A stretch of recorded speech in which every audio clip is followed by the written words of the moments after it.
Hello বন্ধুরা, তোমরা কেমন আছো? আশা করি সবাই ভালো আছো। আমিও ভালো আছি, তোমাদের ভালোবাসা ঠাকুরের আশীর্বাদে। দেখো, আজকে তোমাদের একটা রেসিপি দেখাবো, সর্ষে ইলিশ। কড়াইতে সর্ষের তেল দিলাম, গরম হয়ে যাওয়ার পরে কালো জিরে দিয়ে আগের থেকে মাখিয়ে রাখা হলুদ লবণ দিয়ে ইলিশগুলো দিয়ে দিলাম। ইলিশগুলো হালকা করে ভেজে নিয়ে আমরা এখন দিয়ে দেব সর্ষে আর কাঁচা লঙ্কা বাটা।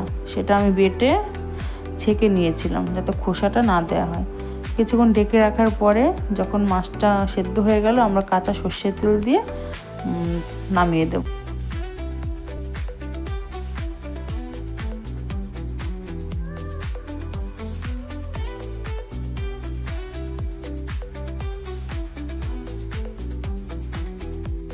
রেসিপিটা কেমন হয়েছে সবাই অবশ্যই জানিও, কমেন্ট করো আর লাইক করে দিও, আর সবসময় আমার চ্যানেলের পাশে থেকো। টাটা।